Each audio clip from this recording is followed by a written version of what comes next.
നമസ്കാരം, എല്ലാവർക്കും മലയാളി വാർത്തയിലേക്ക് സ്വാഗതം. സതീശനും സുധാകരനും ഇറങ്ങി. കോൺഗ്രസിന് ആപ്പുമായി ആം ആദ്മി പാർട്ടി. ലോക്സഭാ തിരഞ്ഞെടുപ്പിന് അസമിലെ 3 സീറ്റുകളിലേക്ക് സ്ഥാനാർത്ഥികളെ പ്രഖ്യാപിച്ചു. വയനാട്ടിൽ രാഹുൽ തന്നെ. മത്സരം ഒറ്റ മണ്ഡലത്തിൽ മാത്രം. KPCCയുടെ സമരാഗ്നിക്ക് ഇന്ന് തുടക്കം. കേന്ദ്ര സംസ്ഥാന സർക്കാരുകൾക്കെതിരെ പ്രക്ഷോഭം. രാജ്യം തെരഞ്ഞെടുപ്പിലേക്ക് നീങ്ങുകയാണ്. അതിനിടെ ഇന്ത്യ സഖ്യത്തിൽ കോൺഗ്രസിന് ആപ്പുമായി AAP.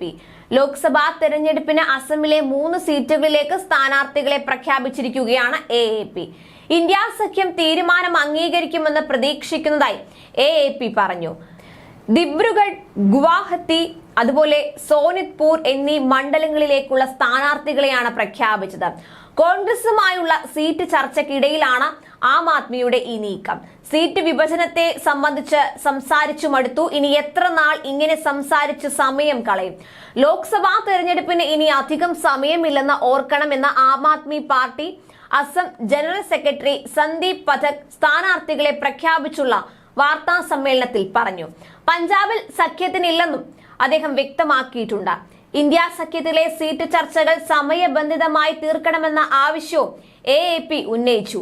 ഇന്ത്യ സഖ്യമെന്ന നിലയിൽ ദില്ലി, പഞ്ചാബ് സംസ്ഥാനങ്ങളിലാണ് കോൺഗ്രസ് AAP സീറ്റ് ചർച്ച നടന്നത്. ഇതിനിടെയാണ് ആം ആദ്മി പാർട്ടിക്ക് ജയസാധ്യതയില്ലാത്ത അസമിലെ സീറ്റ് പ്രഖ്യാപനം. അതേസമയം ലോക്സഭാ തെരഞ്ഞെടുപ്പിൽ വയനാട്ടിൽ രാഹുൽ തന്നെ മത്സരിക്കും. ഒറ്റ മണ്ഡലത്തിൽ മാത്രമായിരിക്കും ഇത്തവണ രാഹുലിന്റെ മത്സരം.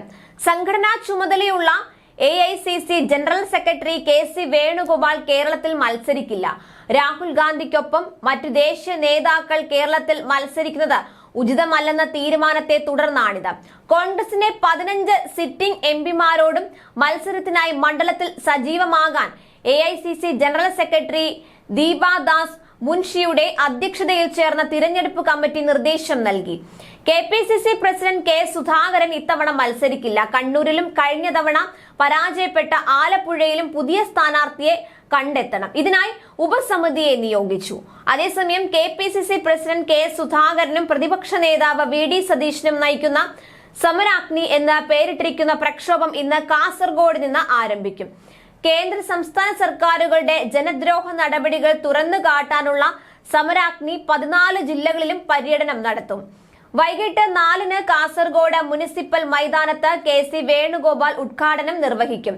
കേരളത്തിന്റെ ചുമതല വഹിക്കുന്ന ദീപാദാസ് മുൻഷി, അതുപോലെ രമേശ് ചെന്നിത്തല, ശശി തരൂർ, MM ഹസൻ, K മുരളീധരൻ എന്നിവർ പങ്കെടുക്കും.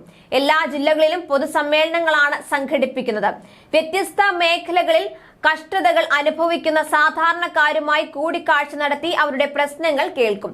കാസർഗോഡ് പരിപാടി രാവിലെ 10-ന് നടക്കും. 29-ന് തിരുവനന്തപുരത്താണ് സമരാഗ്നിയുടെ സമാപനം. കേന്ദ്ര സംസ്ഥാന സർക്കാരുകളുടെ ജനദ്രോഹ നയങ്ങൾക്കെതിരെ KPCC പ്രസിഡന്റ് K സുധാകരൻ, പ്രതിപക്ഷ നേതാവ് VD സതീശൻ എന്നിവർ നയിക്കുന്ന കോൺഗ്രസ് ജനകീയ പ്രക്ഷോഭയാത്ര സമരാഗ്നിക്ക് 12-ന് വയനാട്ടിൽ സ്വീകരണം നൽകുമെന്ന് നേതാക്കൾ പറഞ്ഞു. 3 മണിക്ക് കൽപ്പറ്റ വിജയ പമ്പ പരിസരത്ത് നേതാക്കളെ സ്വീകരിച്ച് പുതിയ ബസ് സ്റ്റാൻഡ് പരിസരത്തെ സമ്മേളന വേദിയിലേക്ക് ആനയിക്കും. ന്യൂസ് ഡെസ്ക് മലയാളി വാർത്ത.